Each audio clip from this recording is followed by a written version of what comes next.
Hey everyone, my name is Guus, that's G-U-U-S, and after what feels like the longest week in a really long time with a bunch of teasers from Insta360, it's finally here, the Insta360 GO 2. The new younger brother of this channel's favorite action camera, to be honest. Of course, the original, the OG GO from Insta360. I am saying it's here, that doesn't mean it's physically here, but it's just here as in you can buy it right now. My Go should be on its way, but I didn't manage to get a review unit to actually review it for you at launch. But what I can do and what I will be doing this video is a little bit of an expectation versus reality versus the original Insta360 GO. So once I do receive, of course, the new version of the GO 2, I'm gonna put it through my rigorous testing from the perspective of a runner, and I'll be making a bunch of videos similar to what I did with the original GO.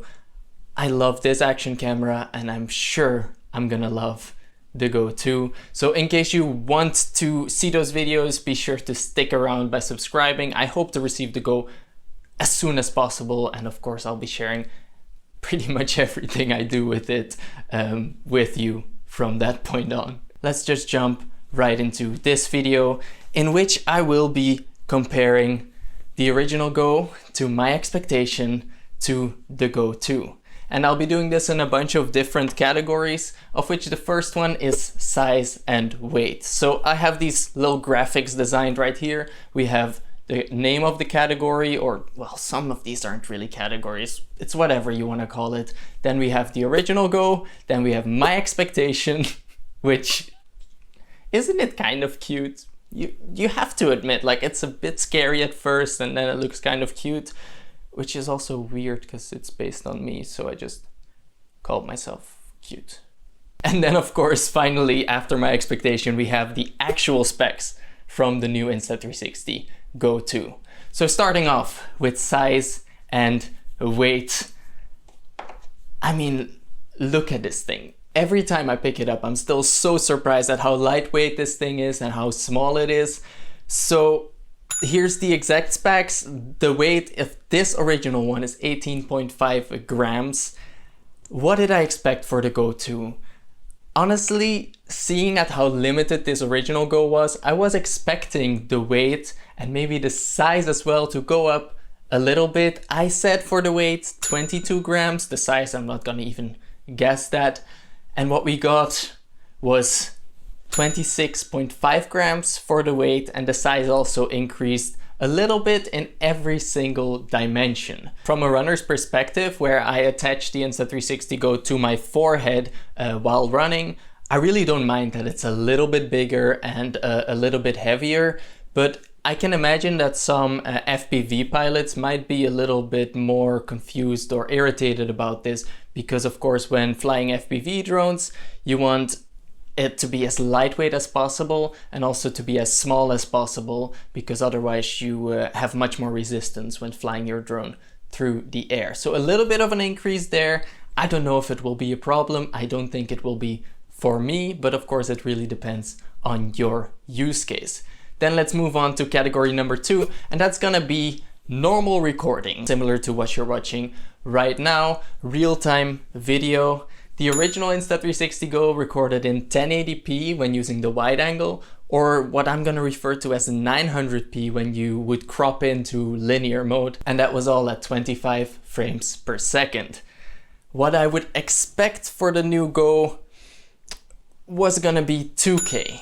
Some people were saying 4K, but if you look at the size of this camera or the new Insta360 GO, I really didn't expect 4K out of a camera like this, especially with the stabilization functionality that this camera has. So I was gonna say 2K at 30 frames per second. I really don't mind whether it would be 25 or 30 frames per second, but I make most of my YouTube videos in 30 frames per second, and I figured that that would be a little bit more ideal. That would make it 2K in the wide angle, and in linear mode, of course, still 1080p because you're cropping into the actual image. And I was pretty much correct. So what we did get in the end was 2K or 1080p at 30 or 50 frames per second. So it's a little bit weird here, right? Because you have 30 and you have 50. So I don't know exactly what to expect here. They didn't stick to one standard, which would be 30-60, and they didn't stick to the other standard, which would be 25-50, but it doesn't matter. In the end, we do have 30 frames per second and 50 frames per second, which is kind of slow motion or you're halfway towards the slow motion already, which I think is absolutely amazing. Also, we did get HDR video at 25 frames per second, so it's not a super high frame rate. Also there again, 30 in normal and then 25 in HDR, but 25 frames per second HDR video, which is amazing. I'm so excited to test this out. HDR video out of a camera this size. Moving on to slow motion video. So the original Insta360 GO recorded in a 900p, that kind of in between a linear mode resolution that I already talked about, and that was at 100 frames per second. Similarly, based on my expectations already, I was gonna expect the new Go to record slow motion in linear mode at 1080p at 120 frames per second, because I was already hoping for 30, and of course 30 times 4 is going to be 120, so I was hoping for 120 frames per second 1080p slow motion, and that's exactly what we got. Then we've reached a little bit of a sensitive topic, maybe even, and that is the recording limit of the Insta360 GO. I've made a video on this specifically about why the original Go only has a recording limit of 5 minutes, and that's not even advised. So 5 minutes is in FPV mode, whereas the advised and simple recording mode only goes up to 1 minute.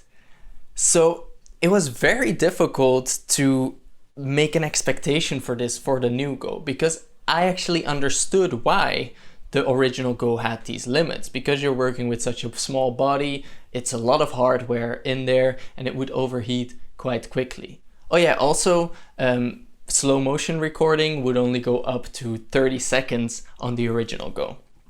So my expectations for the Go 2 were kind of a guess, to be honest, but I was gonna guess 15 minutes in both normal mode and FPV mode. That's a great improvement already. But what did we get with the Go 2? We got 20 minutes in Pro mode, which is with the flow state stabilization, and even 30 minutes in regular mode, which uses basic stabilization, which I don't know what this means at this point. I'm assuming that Pro mode means that it actually constantly also samples information from the different gyroscopes that are inside of the Go, which means that it will run out of battery quicker, which is why there is a different recording limit, whereas basic stabilization might just use the video footage to try and stabilize the video in the end. But that's just all speculation right now. I have to be honest with you, this next category really caught me off guard, because I want to talk about the case of the Insta360 GO 2. As you might know, the case of the original Go really only serves two purposes. It is to charge the Go, and then it is to transfer the information to your phone or to some other device. What I was honestly expecting for the new Go was something very similar. Insta360 did give us a little bit of a teaser about the new charging case, which to me said, hey, this case is gonna serve as a stand as well. It's gonna double as a stand. I didn't know how that would work in practice exactly, but following that, I still just assumed that it would actually just be like the original case, charge the Go, transfer files. I even thought still through a connection, and then also serve as a stand at the same time. But honestly, I was pretty wrong. Of course, it's still gonna charge the Go, and of course it did serve as a stand, because that was pretty obvious from the little GIF that I showed you. But this case also serves as a remote for the camera, which I think is amazing. I could have never imagined this, to be honest.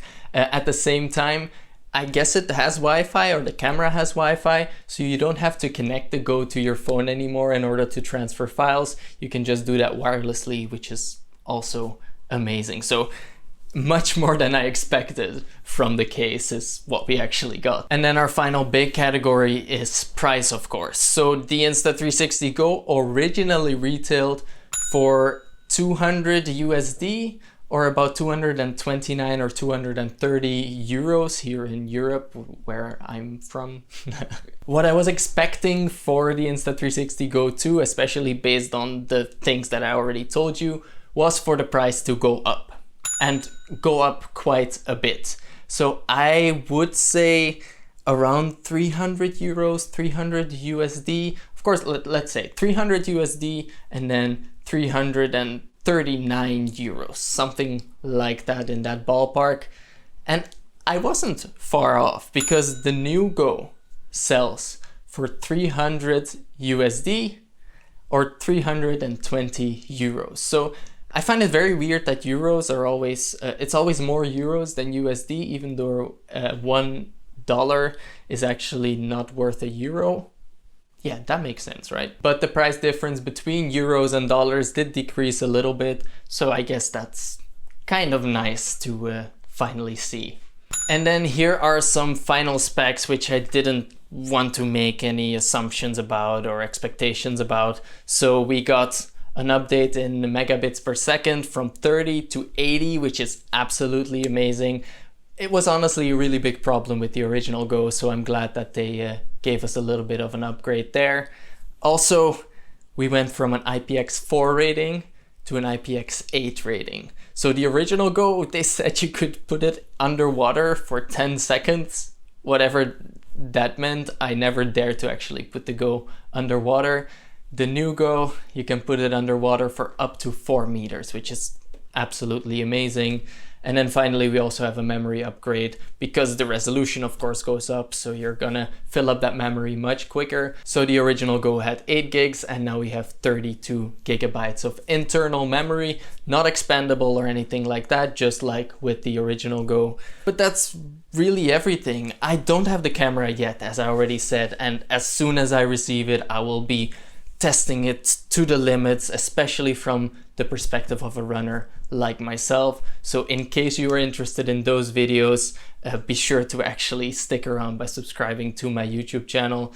This is it for this video, but if you enjoyed it, be sure to leave a like down below.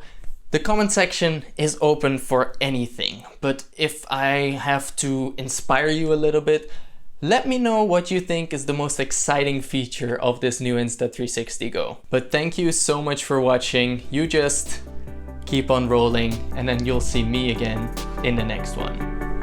Bye bye.